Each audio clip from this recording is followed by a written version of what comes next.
Mi madrastra sonrió al leer el testamento de mi padre creyendo que se llevaría 70 millones de dólares.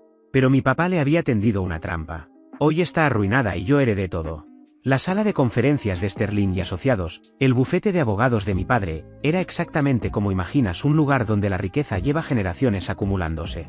Madera oscura, cuero grueso, ese silencio particular de los sitios donde se firman papeles capaces de cambiarle la vida a alguien.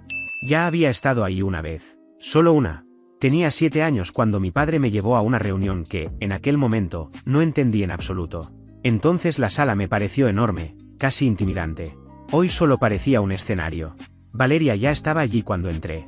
Sentada justo en el centro de la mesa, con un vestido negro que claramente no había sido pensado para un funeral. Era un vestido de cóctel. De gala. Del tipo que parece decir, he llegado y todo el mundo debería estar mirándome. Llevaba las uñas pintadas de rojo. Largas. Perfectas. Tamborileando suavemente sobre la mesa como si estuviera contando los segundos que faltaban para cobrar. Me vio entrar. No dijo hola. Sonrió. Y con esa sonrisa entendí, aunque en el fondo llevaba años sabiéndolo, que este era el momento que había estado construyendo durante 6 años. El cobro final. La recompensa por toda aquella paciencia calculada. Por haber soportado a un marido enfermo y representar perfectamente su papel en aquella obra. Me senté junto a la ventana, crucé las manos sobre el regazo y la dejé disfrutar de su victoria. Porque yo también llevaba mucho tiempo esperando. La diferencia era que nunca le dije que era exactamente lo que esperaba. Pero para que todo esto tenga sentido, primero necesito contarles quién soy y qué ocurrió antes de llegar a esa sala. Me llamo Damián. Tengo 32 años y trabajo como gerente de proyectos en una empresa constructora mediana. Es un trabajo honesto. Del tipo que te enseña desde temprano que el mundo no recompensa a quienes se quedan quietos esperando que alguien les entregue las cosas en las manos. Mi padre, Rafael Sterling, construyó un imperio inmobiliario de 70 millones de dólares partiendo de una camioneta destartalada y un sueño, como le gustaba decir. Y no lo decía en sentido motivacional ni como una frase de taza barata, era literal. Comenzó con una sola propiedad en 1987 y pasó las siguientes 3 décadas comprando, desarrollando y conservando inmuebles. Era un hombre hecho a sí mismo en el sentido más puro de la expresión. Uno de esos hombres que miran una ciudad y deciden que van a construir parte de ella con sus propias manos. También fue el mejor padre que yo solo aprendí a valorar cuando ya era demasiado tarde. Mi madre murió cuando yo tenía 12 años. Cáncer. Rápido y brutal. Después de eso, papá me crió solo. Y no era un hombre cariñoso en las formas más obvias. No daba grandes discursos ni escribía mensajes emotivos dentro de las tarjetas de cumpleaños, pero siempre aparecía. En cada evento escolar. En cada mala nota. En cada error que cometí durante mis 20, cuando yo esperaba que me juzgara. Simplemente aparecía, decía muy poco y dejaba que su presencia hablara por él. Cuando yo tenía 26 años, conoció a Valeria. Quiero decirles que vi las señales desde el principio. Quiero ser el tipo de narrador que detectó las advertencias a tiempo y trató de intervenir con inteligencia y precisión. Pero no fue así. Yo tenía 26 años y me alegraba de que ya no estuviera solo. Ese fue mi primer error. Valeria se mudó a la casa apenas 4 meses después de casarse con él, y lo hizo como una especie invasora, silenciosa al principio y después, de repente, en todas partes al mismo tiempo. No vino sola. La acompañaban sus 2 hijos, Marco y Camila. Mi casa, la casa de mi madre, siempre había sido cálida. Amarillos suaves. Muebles cómodos, usados lo suficiente como para conservar la forma de las personas que los habían amado. Por las mañanas olía a café y por las tardes, a algo horneándose en la cocina. 6 semanas después de la llegada de Valeria, la casa parecía un museo. Mármol frío. Muebles blancos que nadie tenía permitido tocar. Una paleta de colores tan apagada que parecía sacada del catálogo de una depresión clínica. No redecoraron la casa. Le hicieron un exorcismo. Metódico. Habitación por habitación. La primera víctima real fue Carmen, nuestra empleada doméstica de toda la vida. Carmen Reyes había trabajado para nuestra familia desde antes de que yo pudiera recordar. Me sostuvo durante el funeral de mi madre. Y durante los 2 años posteriores a la muerte de mamá, se aseguró de que papá cenara todas las noches, incluso cuando a veces parecía olvidar que comer era algo necesario para seguir adelante. No era una empleada. Era el último vínculo que seguía unido a la vida que habíamos tenido antes. Valeria la despidió un martes, apenas 3 meses después de mudarse a la casa. Dijo que Carmen estaba robando cubiertos y objetos de plata de la familia. 30 años de lealtad reducidos a una acusación miserable y una caja abandonada en los escalones de la entrada. Encontré a Carmen llorando afuera cuando llegué a la cena del domingo. Entré furioso, dispuesto a arrasarlo todo. Papá estaba en su estudio, mirando por la ventana. Se veía más pequeño, como si algo le hubiera sido arrancado por dentro. Algo invisible a simple vista, pero suficiente para cambiarlo por completo. Papá, es Carmen, dije. Valeria necesita manejar la casa a su manera, respondió él con una voz vacía. Es más fácil así, hijo. Ese fue el patrón que definiría los 6 años siguientes. Mi padre, un hombre que había enfrentado huelgas sindicales, renegociado contratos capaces de hacer llorar a empresarios curtidos y construido un imperio sin retroceder jamás, cedía ante Valeria de forma constante y absoluta. Elegía la paz antes que la justicia porque estaba solo. Y porque el miedo particular de quedarse solo a los 60 años, después de perder a la persona que le daba sentido a la casa, no era algo que yo entendiera entonces como lo entiendo ahora. Así que Valeria siguió avanzando. Los amigos de papá dejaron de aparecer. Sus compañeros de golf me confesaron que ella los hacía sentir incómodos, criticaba sus chistes, sus opiniones e incluso la forma en que ensuciaban el piso. Uno por uno, las personas que lo habían conocido durante décadas fueron desapareciendo en silencio. Y Valeria llenó ese vacío con almuerzos benéficos y fotografías en redes sociales de ambos sonriendo en viajes de lujo por California. Después llegó el aislamiento. Cada vez que llamaba al teléfono fijo, Valeria contestaba. Está descansando. Oh, está teniendo un día difícil, Damián. Ya sabes cómo se pone. No quiero alterarlo. Cuando llegó el diagnóstico, Parkinson, complicado por una insuficiencia cardíaca en etapa temprana, ella se transformó en la carcelera perfecta, la esposa devota, agotada por el sacrificio de cuidar heroicamente a un gran hombre en decadencia. Y yo me convertí en la amenaza. Lo pones nervioso, me dijo un día en la puerta principal, con Marco detrás de ella, inmóvil, como un guardaespaldas contratado. El médico indicó que no debe recibir visitas sin supervisión. Su presión sube cada vez que te vas. Soy su hijo, respondí. Eres un factor de estrés. Y me cerró la puerta en la cara.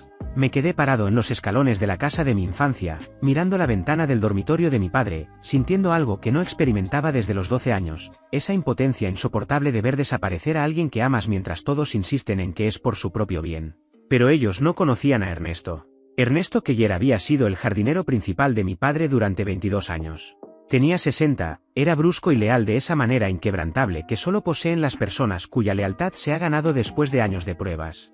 Odiaba a Valeria con el odio específico de un hombre que la había visto intentar pavimentar el jardín de rosas de mi madre para construir una terraza de meditación.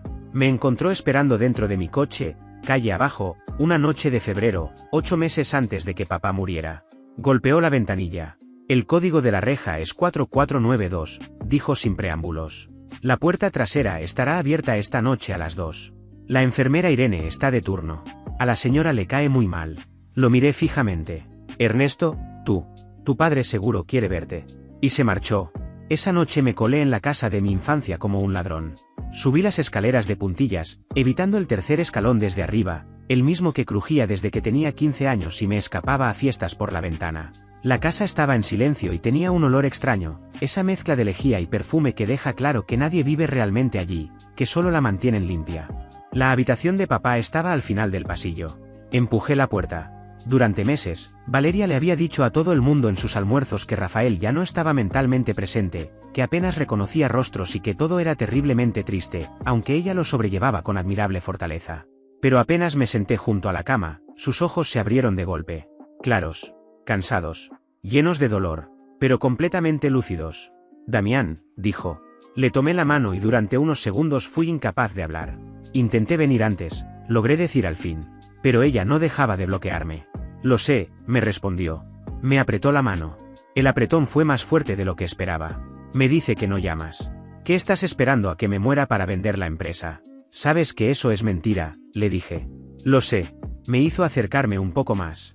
Su voz descendió hasta convertirse en un susurro apenas audible. Necesito pedirte algo. Y necesito que me digas la verdad. ¿Cómo te han tratado? ¿Valeria? ¿Marco? ¿Camila? ¿Han sido amables contigo siquiera una sola vez? Miré el rostro de mi padre, consumido por la enfermedad y por algo todavía peor que la enfermedad. No, papá. Me tratan como si fuera basura pegada a la suela de sus zapatos. Y no solo a mí. Tratan así a todo el mundo. Mientras tú estás aquí acostado, ellos se gastan tu dinero en relojes y vacaciones. Él cerró los ojos. Una sola lágrima descendió por su mejilla. Y cuando volvió a abrirlos, el viejo Rafael Sterling había regresado. El hombre que había enfrentado huelgas sindicales. El que construyó un imperio desde la nada. Bien, dijo. Lo miré fijamente. Les di 6 años, Damián. 6 años para descubrir qué clase de personas elegían ser cuando creían que nadie los estaba mirando. Si de verdad me cuidaban porque me amaban, y si Valeria era capaz de tratarte bien a ti, que eres mi hijo. Hizo una pausa para recuperar el aliento. Ahora necesito que me prometas algo. Pase lo que pase durante la lectura del testamento, lo que sea que ella diga, lo que sea que crea haber ganado, espera. Déjala jugar sus cartas. Déjala mostrarle al mundo exactamente quién es. Papá, puedo buscar un abogado. Podemos impugnar el testamento. Nada de impugnar. Todavía no. Su mano apretó la mía con más fuerza. La trampa solo funciona si la presa cree que está a salvo. Leandro, mi abogado, lo sabe todo. Habla con él cuando yo ya no esté. Hasta entonces, silencio. Nos quedamos juntos durante 1 hora. No hablamos de dinero. Hablamos de mi madre. De un viaje de pesca que hicimos a Montana cuando yo tenía 9 años. De la trucha arcoíris que él me ayudó a sacar del agua y de cómo me obligó a devolverla porque decía que todavía era demasiado joven. Nos despedimos sin decir muchas palabras. Así hacen las cosas los Sterling. Me fui antes del amanecer. Fue la última vez que lo vi con vida. La llamada sobre la muerte de papá llegó un jueves por la mañana, en marzo. Y no fue Valeria quien llamó. Fue su asistente. Ni siquiera tuvo la decencia de hacerlo ella misma. El funeral fue 4 días después, y Valeria lo organizó como si estuviera lanzando un producto de lujo. Encaje negro. Lágrimas perfectamente calculadas. Una recepción en la iglesia donde se movía entre los invitados como una candidata política durante una recaudación de fondos, coleccionando condolencias igual que otras personas coleccionan puntos de tarjeta de crédito. Yo me quedé al fondo de la iglesia, solo, observándolo todo. Y recordé lo que papá me había dicho. Déjalos mostrar quiénes son. Y eso hice. Lo que nos devuelve a la sala de conferencias. Valeria sentada en el centro de la mesa, tamborileando las uñas contra la madera. Marco, de 25 años, usando gafas oscuras dentro del edificio mientras hablaba sobre las especificaciones del Ferrari rojo que quería que el concesionario le apartara. Camila, de 22, revisando un folleto de viajes a las Maldivas con más atención de la que jamás mostró cuando su padrastro estaba internado en el hospital. El interior rojo está bien, decía Marco, pero el exterior rojo con interior negro es el que realmente llama la atención. Lo van a retener hasta el viernes, pero necesitamos mover el dinero hoy. Lo resolveremos, amor, respondió Valeria, dándole una palmadita en la mano. Esas uñas rojas. Esa calma paciente y posesiva. Entonces me miró desde el otro lado de la mesa. Espero que no hayas faltado demasiado al trabajo por venir aquí, Damián. Ya sabes cómo son los empleos por hora. Estoy bien, Valeria, la interrumpí. Solo vine a escuchar los últimos deseos de papá. ¿Sus deseos? Soltó una pequeña risa cargada de desprecio. Rafael dejó sus deseos muy claros. Actualizamos todo hace 6 años. La herencia es para la familia más cercana. Pronunció las palabras más cercana con la precisión de alguien presionando un moretón.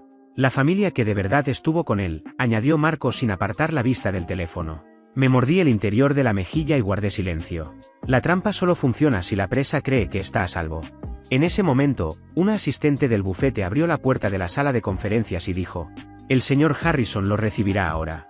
Leandro Harrison había sido el abogado de mi padre durante 40 años y su amigo desde mucho antes.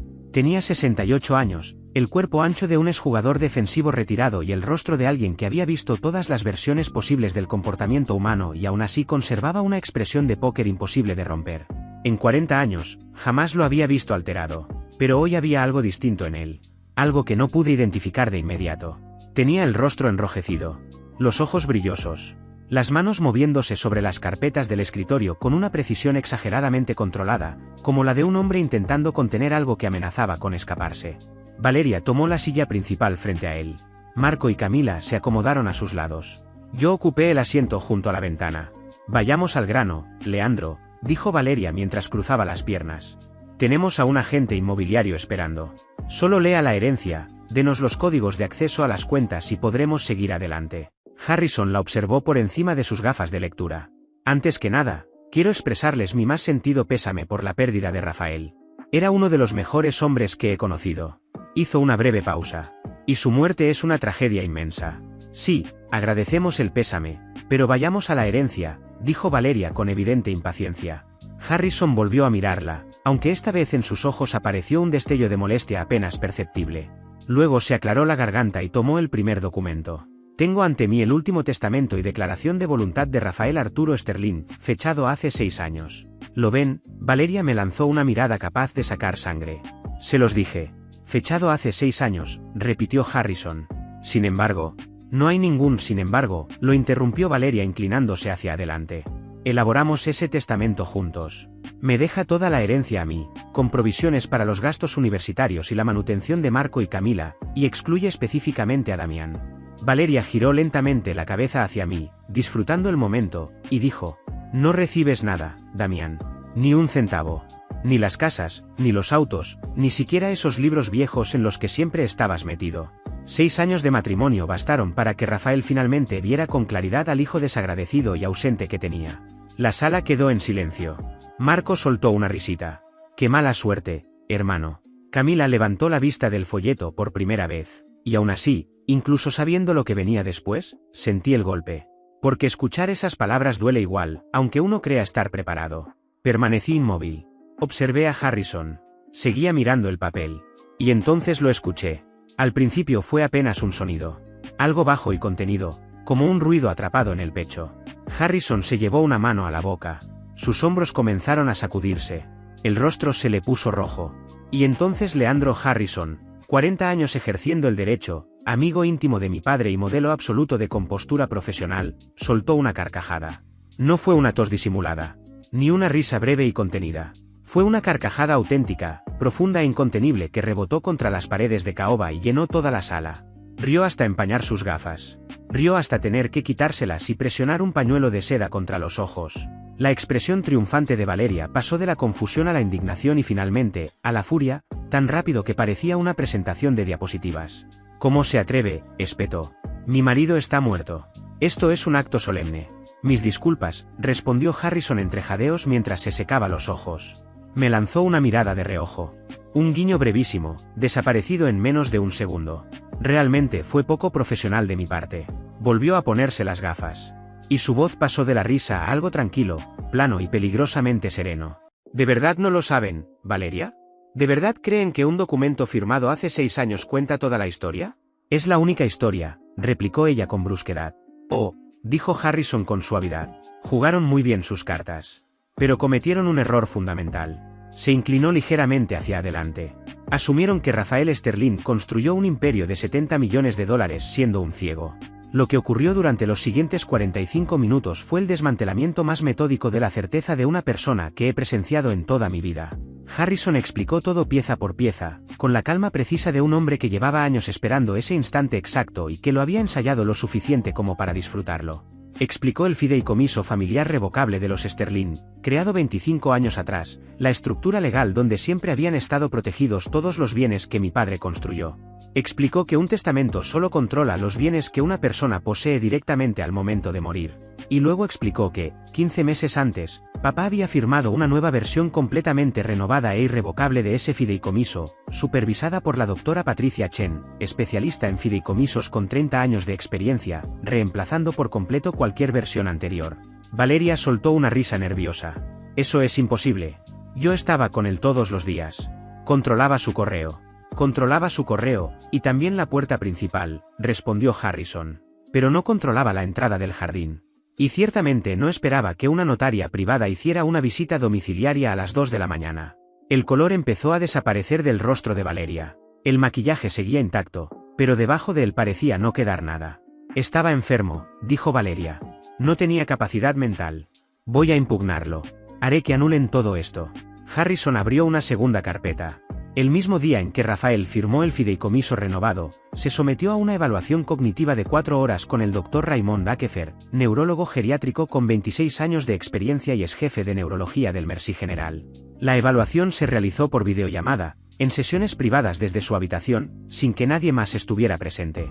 Deslizó el informe sobre la mesa. Conclusión del Dr. Akefer: Rafael Sterling obtuvo 29 puntos sobre 30 en la evaluación de deterioro cognitivo leve. Harrison bajó la vista al documento antes de leer en voz alta.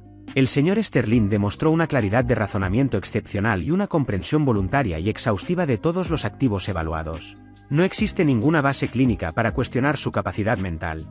Valeria se quedó mirando el informe fijamente. Además, continuó Harrison, la firma fue videograbada. Rafael explica frente a cámara, con sus propias palabras, exactamente por qué tomó cada decisión. Menciona fechas, montos e incidentes específicos. Hizo una breve pausa. ¿Quieren verlo ahora o prefieren reservar esa experiencia para su equipo legal? El silencio que cayó sobre la sala tenía ahora una textura distinta. ¿Pesaba?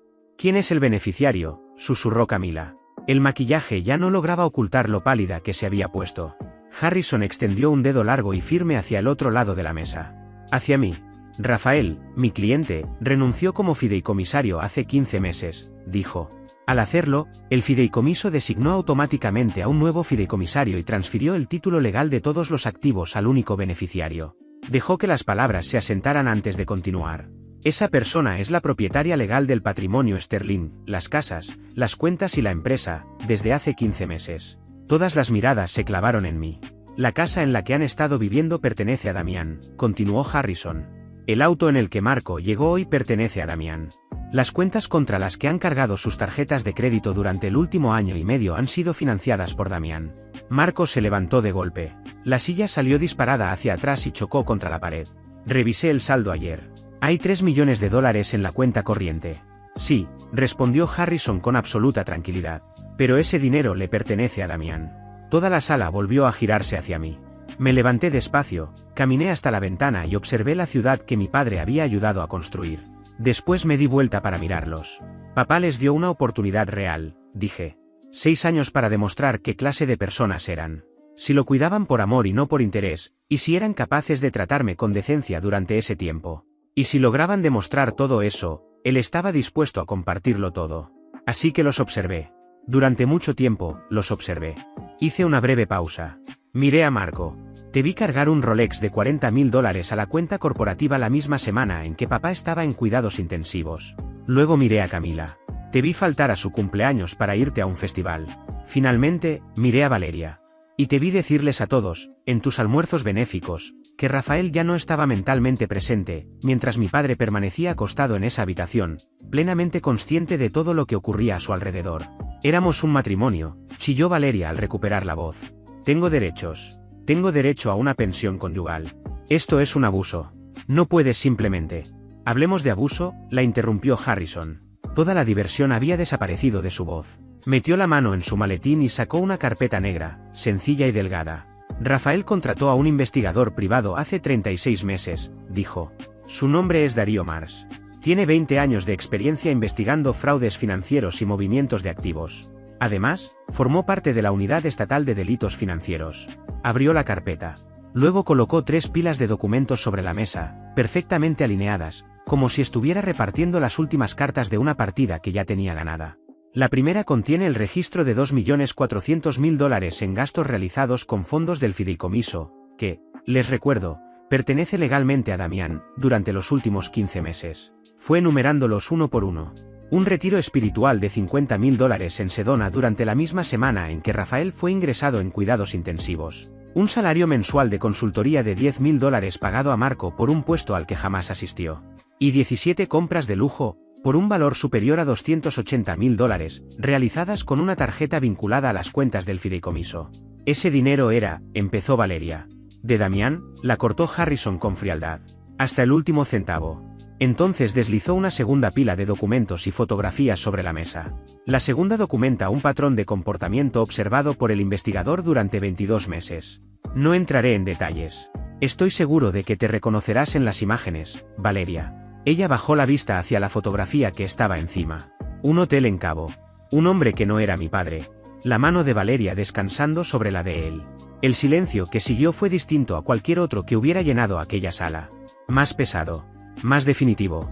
Su mandíbula se tensó. Las uñas rojas se clavaron contra la superficie de la mesa. Entonces Harrison apoyó una mano sobre la tercera pila de documentos. Y cuando habló, su voz se convirtió en un murmullo tranquilo. Esta tercera carpeta fue la que Rafael debatió durante más tiempo. No quería utilizarla a menos que fuera absolutamente necesario. Colocó lentamente el último expediente sobre la mesa. Era un viejo informe policial, amarillento por el paso de los años. Este informe es de Ohio y está relacionado con la muerte de Andrés Vance, tu primer marido, Valeria, dijo Harrison. Murió hace 15 años por una presunta sobredosis accidental de medicación cardíaca. Sin embargo, la investigación nunca llegó a una conclusión definitiva.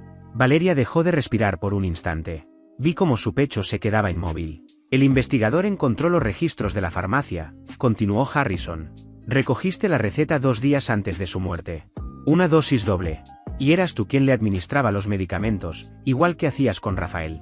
Eso es mentira, susurró. Rafael se hizo un análisis de sangre hace 6 meses, continuó Harrison. En privado. Envió la muestra a un laboratorio toxicológico independiente usando un nombre falso. Los resultados detectaron 3 sedantes en su organismo que nunca le habían sido recetados. En dosis elevadas. Compatibles con el estado de somnolencia, desorientación y confusión que llevaba meses experimentando. La sala dejó de existir más allá de aquella mesa. Más allá de nosotros 4. Más allá de esa carpeta negra. No hemos llevado esto a la fiscalía, dijo Harrison.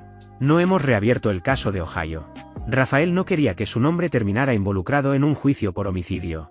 Lo único que quería era paz. Me voy, dijo Valeria de inmediato. Me voy ahora mismo. Harás algo más que irte, dijo Harrison. Harrison abrió el cajón auxiliar de su escritorio y sacó 3 billetes de $1. Colocó un billete frente a Valeria, otro frente a Marco, y otro frente a Camila.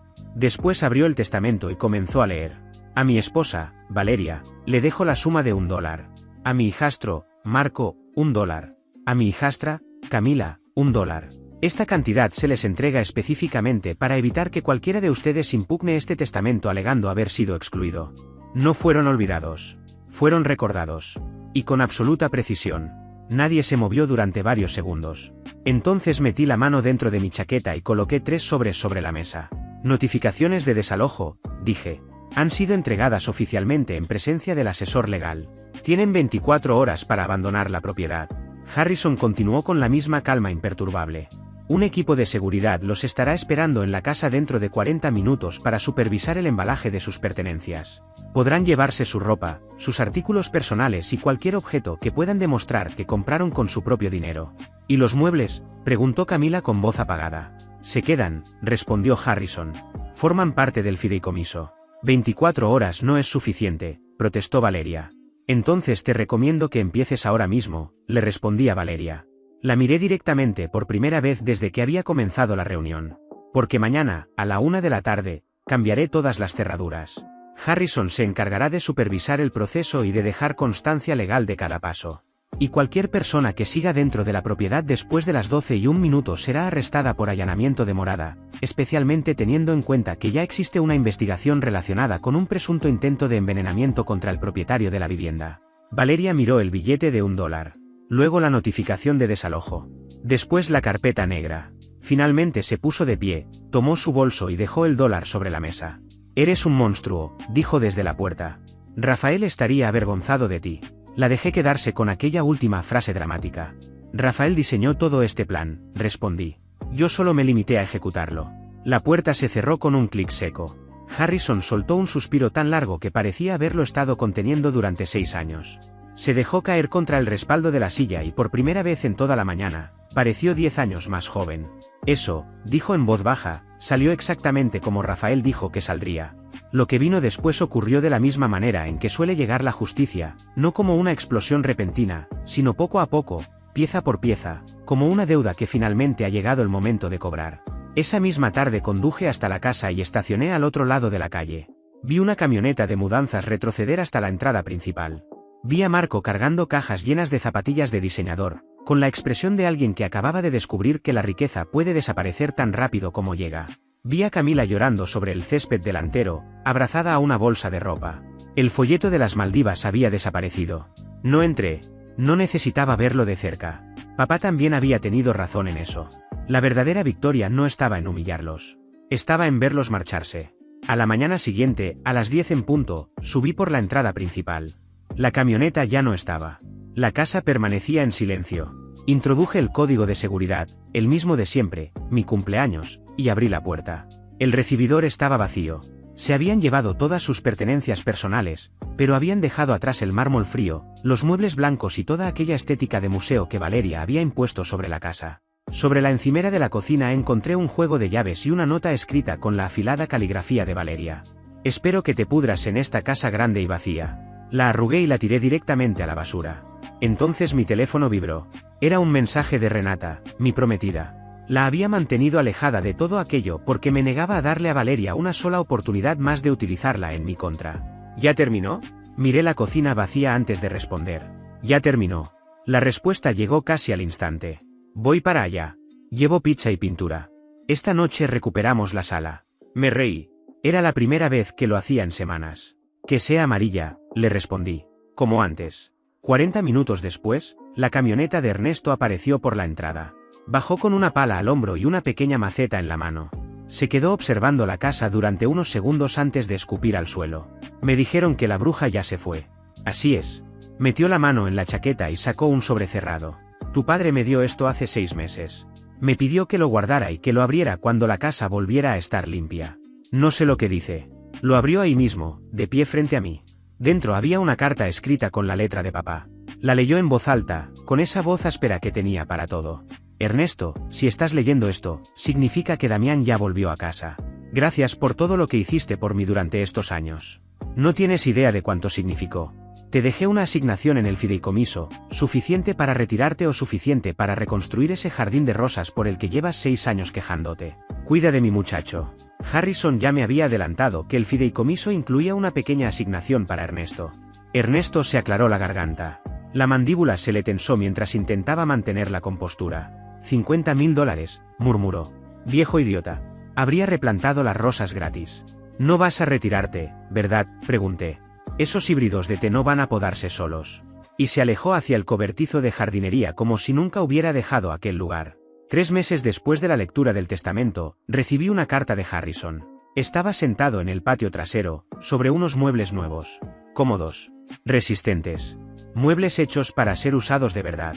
Mientras leía, observaba a Ernesto trabajar en los rosales que había recuperado del ridículo espacio de meditación cubierto de gravilla que Valeria había mandado construir en el jardín. Había vuelto a plantar las rosas Golden Celebration de mi madre. Amarillas. Su color favorito. La carta de Harrison tenía 2 páginas. La Fiscalía de Ohio, alertada de forma anónima por nuestro investigador, Darío Mars, había reabierto el caso de Andrés Vance. La aseguradora que pagó la póliza por la muerte de Vance también había iniciado una investigación independiente por posible fraude. Mientras tanto, todos los activos de Valeria seguían congelados. Ahora vivía en un pequeño apartamento de 2 habitaciones al otro lado de la ciudad. Y estaba siendo representada por un defensor público. El último párrafo incluía una postdata escrita casi como si fuera un comentario casual. Vieron a Marco trabajando como empleado de estacionamiento en el club de campo Hillcrest el jueves pasado. El mismo club al que asistía como miembro utilizando las cuentas de tu padre. Pensé que te gustaría saberlo. Doblé la carta lentamente. No sentí satisfacción. No exactamente. Se parecía más a la sensación de una herida que llevas tanto tiempo cargando que terminas olvidando cómo era vivir sin ella, hasta que un día despiertas y descubres que ya no está. Entré al estudio de papá. Quedaba una última cosa. En la carta final que le dejó a Harrison había una postdata que pidió que nunca se leyera en voz alta durante la reunión. Era solo para mí. Damián, cuando la casa vuelva a ser tuya, revisa el compartimento oculto del tercer cajón del escritorio. Escondí algo allí el día en que Valeria preguntó dónde estaba el anillo de compromiso de tu madre. Le dije que lo había perdido. Me senté frente al escritorio de caoba desde el que había construido todo su imperio. Abrí el tercer cajón. Pasé los dedos por el borde, tal como él me enseñó cuando era niño y jugábamos al escondite dentro de la casa. Entonces encontré el pequeño pestillo. Clic. El panel oculto se levantó. Dentro había 2 cosas. Una pequeña caja de terciopelo. Y un cuaderno de cuero. Abrí primero la caja. Dentro descansaba el anillo de compromiso que papá le había dado a mi madre cuando lo único que tenía era una camioneta vieja y un sueño imposible. Un solitario sencillo. Elegante. El mismo anillo que Valeria había querido reemplazar por algo más grande y ostentoso. El mismo anillo que mi padre había escondido para asegurarse de que ella jamás pudiera tocarlo. Lo encontré, papá, dije en voz baja a la habitación vacía. Nunca pudo ponerle las manos encima. Después abrí el cuaderno. Era un libro de cuentas escrito completamente a mano. Columnas ordenadas. Nombres, fechas, cantidades. Y una breve explicación junto a cada pago. Entendí de inmediato lo que estaba mirando. No era un documento legal. No tenía nada que ver con el fideicomiso ni con ningún abogado. Era el registro personal de mi padre. Lo que había hecho él solo, en silencio, durante años, mientras Valeria dormía o gastaba su dinero en boutiques de lujo. Agosto de 2019. Valentina Martínez. $15.000. Matrícula universitaria. Segundo año. Valentina era la nieta de Carmen. Pasé la página. Enero de 2020. Álvaro Miller. $12.000. Capital inicial para un pequeño negocio. Préstamo perdonado. Álvaro era el hijo de Ernesto. Seguí pasando las páginas cada vez más rápido. Docenas de nombres. El chofer que Valeria había despedido por hablar demasiado. La recepcionista de la antigua oficina que había necesitado una cirugía. Ex empleados. Vecinos. Personas comunes que, en algún momento de sus vidas, simplemente habían tratado a mi padre con amabilidad. Mientras Valeria lo vigilaba, controlaba su correo y le cerraba la puerta a su propio hijo, mi padre había estado operando en silencio desde el cajón de su escritorio. Sin intermediarios. Sin estructuras legales. Solo él, su libreta y una pluma. Un billete aquí. Una transferencia allá. Una red entera de generosidad construida en secreto, debajo de las narices de quien creía tenerlo completamente controlado. No en el sentido legal de los fideicomisos. En el sentido más humano. Entonces encontré una nota escrita de su puño y letra al final de la última página. Una sola frase. Esto queda entre nosotros. Pasé 6 años resentido porque nunca enfrentó a Valeria de manera directa. Lo interpreté como debilidad, como rendición. Nunca entendí que estaba librando una guerra distinta. Una guerra silenciosa de bondad. Una guerra de guerrillas detrás de las líneas enemigas. Al final del cuaderno encontré una última nota. Damián, el fideicomiso tiene una subcuenta llamada Iniciativa Educativa Sterling. Está completamente financiada. Manténla en marcha. Valeria quería ser reina. Yo preferí ser vecino. No permitas que el dinero te endurezca, hijo. Úsalo para hacer más llevadera la vida de las personas que ya la tienen bastante difícil. Presioné el cuaderno contra mi frente y cerré los ojos. Lo prometo, susurré. Esa misma tarde, Renata apareció con 2 pizzas grandes y un galón de pintura amarilla cálida. Comimos usando la vajilla buena de mi madre, la misma que Valeria había relegado al ático como si perteneciera a otra vida. Y Carmen, recontratada con el doble de sueldo y un plan de pensión, fingía no escuchar nuestra conversación mientras, evidentemente, escuchaba cada palabra. Después de cenar, llevé a Renata al jardín. El cielo comenzaba a teñirse de púrpura. No hice ningún discurso. Papá nunca fue hombre de discursos. Y yo tampoco. Saqué la pequeña caja de terciopelo y la abrí frente a ella. El anillo de compromiso que mi padre le había dado a mi madre descansaba dentro, exactamente igual que el día en que él lo escondió para que Valeria jamás pudiera tocarlo. Un solitario sencillo. Elegante. El mismo que había sobrevivido 6 años guardado en el fondo falso de un cajón, esperando este momento. Era de mi madre, dije. Papá lo protegió durante todos estos años para asegurarse de que llegara a las manos correctas. ¿Te casarías conmigo, Renata? Ella miró el anillo. Después me miró a mí. Y sin dudarlo un solo segundo, dijo que sí. Aceptó ponerse el anillo de mi madre en el dedo. Aceptó ser mi esposa. Y Ernesto, quien definitivamente no estaba podando rosales a 15 metros de distancia en plena oscuridad, no hizo absolutamente ningún ruido. Las rosas amarillas florecían bajo la luz de la luna. La vida no siempre sale como uno planea. A veces te traicionan. A veces pierdes lo que más quieres. A veces te toca esperar años para que las cosas vuelvan a su lugar. Pero si sigues apareciendo, si sigues buscando la verdad aunque nadie te esté mirando, tarde o temprano la vida te devuelve lo que es tuyo. El jardín, la casa, el anillo, y la persona correcta para compartirlo todo. Gracias por ver. Si aún no te has suscrito, por favor hazlo y activa la campana de notificaciones para mantenerte al día con más historias impactantes de la vida real que suceden a tu alrededor.